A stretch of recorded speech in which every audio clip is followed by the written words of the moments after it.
తెలంగాణ సచివాలయంలో నిఘాను పటిష్టం చేశారు. భారీగా సీసీ కెమెరాలను ఏర్పాటు చేశారు. ఎవరైనా సరే సచివాలయంలో అడుగుపెట్టినప్పటి నుంచి తిరిగి వెళ్లిపోయే వరకు ప్రతి కదలికను ఈ కెమెరాలు బంధించనున్నాయి. సందర్శకుల పాసులు జారీ విషయంలో కూడా నిబంధనలను కఠినం చేసింది ప్రభుత్వం.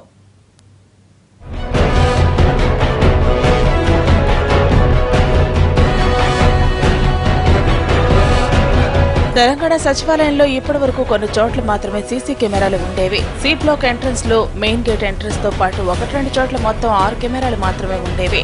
ఇప్పుడు వీటి సంఖ్య ఏకంగా 75కి పెరిగింది. సెక్రటేరియట్ లోని సిడి బ్లాకుల్లోని అన్ని ఫ్లోర్లలో సీసీ కెమెరాలు అమర్చారు.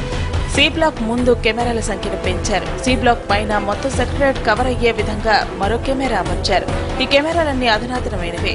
ఇవి 360 డిగ్రీలు రొటేట్ అవుతాయి. పిక్చర్ క్వాలిటీ కూడా బాగుంటుంది. సచివాలయంలోకి వచ్చిన వ్యక్తి ఎప్పుడు, ఎక్కడ, ఎంతసేపు ఉన్నారో ఇకపై ఇట్టే తెలిసిపోతుంది.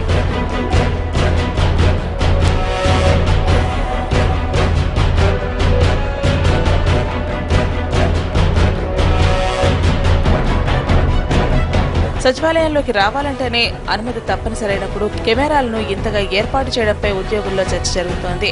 అయితే ముఖ్యమంత్రి, మంత్రులు ఉండే చోటు కావడంతో భద్రతకు ప్రాధాన్యం ఇచ్చి కెమెరాలను ఏర్పాటు చేశారు.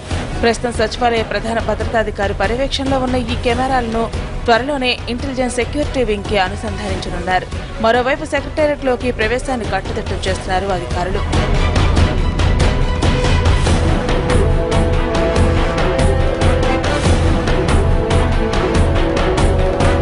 ఇకపై ఆన్లైన్ లో ఎంట్రీ పాసులు ఇవ్వనున్నారు. తొలిసారి సచివాలయంలోకి అడుగు పెట్టాలంటే ఇకపై ఏదైనా ఐడి కార్డు ఉండాల్సిందే. ఆ వ్యక్తి డేటా అంతా ఆన్లైన్ లో నమోదు చేస్తారు అధికారులు. ఆ తర్వాత ఎన్నిసార్లు వచ్చిన ఐడి ప్రూఫ్ అవసరం ఉండదు. అయితే ఎవరు ఎన్నిసార్లు వచ్చారన్నది ఇకపై ఈజీగా తెలిసిపోనుంది. నెలవారీ, త్రైమాసిక పాసులను కూడా ఆన్లైన్ లోనే ఇవ్వాలని ప్రభుత్వం నిర్ణయించింది.